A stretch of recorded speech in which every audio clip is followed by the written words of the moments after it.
Hi, in this video I'm going to give an overview of the Shoot 'em Up kit. This is the initial loading screen. On the left you have the 4 most recent completed games that you've played. This is ones that come with the kit and any that you've created as well. And on the right you have your 4 most recent work in progress games, so you can use this as a shortcut to load one of them. The main menu, you have play, which gives a list of all the completed games, and if you go back there's also settings where you can set the volume, you can set controls whether you want joystick, controller, touch or keyboard. If your device supports it you can also enable tilt and gyroscope. You can also set the directory that you want your projects to be stored in. So if I cancel that, to start making your game you can go to create and you can either load an existing project, continue your most recent one or create a new one. So there are options for this. You can copy an existing project, so you could do that as a backup, or if you want to add a different scene or make small changes to it. You can also create from a template. If you go to this one and name it, this is a list of all the templates that are available, and if you highlight each one you get a description. This gives a very basic starting point for a game. It just gives you a head start for what you're creating. And the other thing you can do is empty project,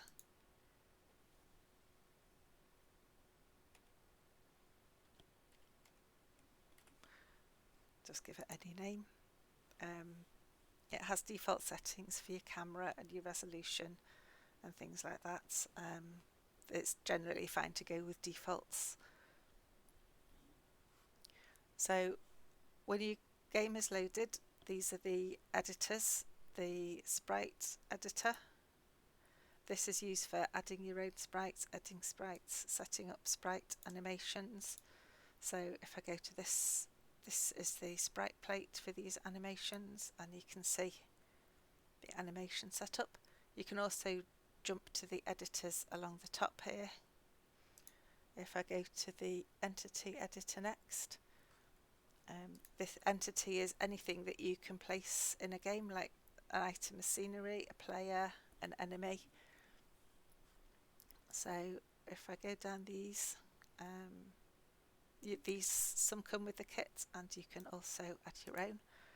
So if I try that one, you can rotate it to get a different view, and you set up models, materials, tags. So here we've got 2 guns set up and a thrust. You can use these for, say, attaching extras, like you could attach a turret or a gun at a point, or set up effects like this. This is a destroyed explosion. I could say add, if I say alive and add a jet, then as long as the entity is alive the jet will show. If I attach it to the thrust tag then it will appear as an engine jet. So there's also a sound editor. You can add your own sound effects and music. A particle editor where you can edit and set up particle effects and bullet patterns. So for example, this is a bubbles one. I could maybe change the sprite to the snowflake effect. Could also, if I go to the general tab, change the speed. You can change the angle, so it comes out wider. The colour, you can set up different frames so they change part way. So you can also, I'll abort this, but this confirm. The front end editor, you can set up a splash screen, instructions, credits, high score tables. So to do this, you can add sprites to the screen or add text. You then have the Hud Editor head-up display where you can set up the scores, lives, health, anything you want displayed on screen. You also have touch controls if your device supports that. So if I look at the score here, the data value is the score. I could change that to lives or health. Health is up here.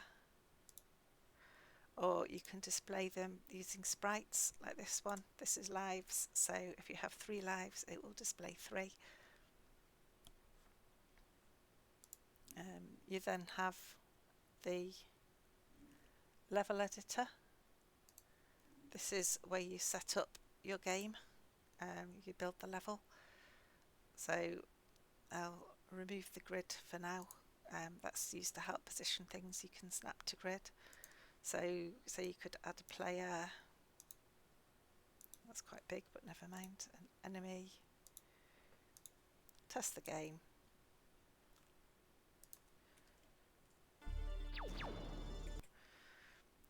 That's just a very simple placing 2 items and play.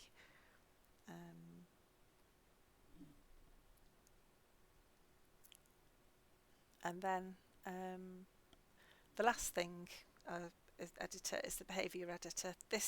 Most things you want you to do you can set up with all the options that are available in the kit without having to use the behaviour editor. But if you want something more specialised, this is available. So you could say on tick, which is every frame of the game, compare the integer value to say player.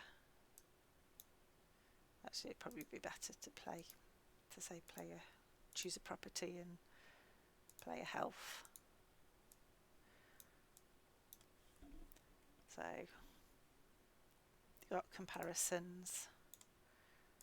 So compare player health to 5, and you've got equal, less than, greater than if you want a specific condition for a player health value. So that covers basically an overview of the Shoot 'em Up kit, and I hope you find it helpful. Thank you.